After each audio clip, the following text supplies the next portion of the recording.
जब मैं 13 वर्ष का शरीर था तो शाम के माताजी से केवल बताया, पिताजी से तो हिम्मत नहीं थी क्योंकि बहुत कठोर स्वभाव के थे, तो उनसे डर लगता था बात करने में। तो माताजी से कहा कि माताजी हम कल बाबा जी बन जाएंगे। बाबा जी बन जाएंगे। उन्होंने विनोद समझा और हमारी बात बन गई, क्योंकि उन्होंने विनोद समझा। अगर सीरियस समझती तो रो देती या कुछ हमको आदेश करती, और उन्होंने विनोद समझा तो ध्यान ही नहीं दिया। भगवान ने हमारी बात बना दी। सब सो रहे थे, उठे, पिताजी को मानसिक प्रणाम किया, सैया पर थे, माताजी को प्रणाम किया, भाई बहनों को हाथ जोड़ा और एक छोटी सी गीता और एक चटाई और वो एक लोटा उतना लेकर बस वो घर से भागे।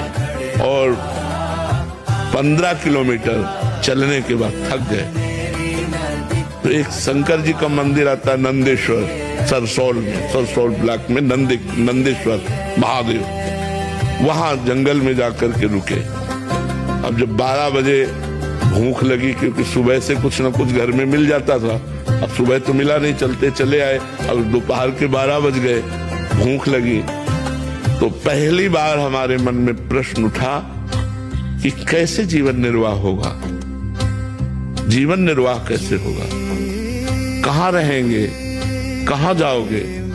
तुरंत हम कहा ये तो हमको परास्त कर देगा प्रश्न।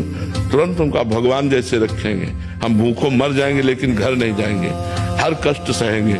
इतने में एक आदमी आ गया, उसने कहा बच्चा यहाँ एक सूर स्वामी रहते थे, जानते हो क्या? तो हम कहा हम यहाँ नए आए, हम जानते किसी को नहीं। तो कमंडल खोला और 1 लीटर दही होगा, मीठा दही होगा, तुम पी लो, अब हम वापस नहीं ले जाएंगे, उनके लिए लाए थे, वो है नहीं तो आप पी लो, वो संत कहीं चले गए होंगे।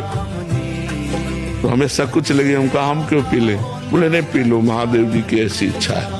तो उसी लोटे में डाल के 3-4 लोटा निकला, छोटा लोटा था। और जब वो गए तो 1 लीटर दही में खूब छक गए ना, पर जो ही गए से शंकर जी के ऐसे पिंडी को पकड़ के खूब रोए कि हमें विश्वास हो गया कि हमारे जीवन का आप पार करेंगे, आप स्वीकार करेंगे। बस वो दिन क्या दिन, कभी घर नहीं याद आया, कभी घर नहीं गए, कभी परिवार से एक रोटी नहीं खाई आज तक, अपने जन्मभूमि की एक रोटी आज तक नहीं खाई जब से घर से निकले, भगवान की कृपा से।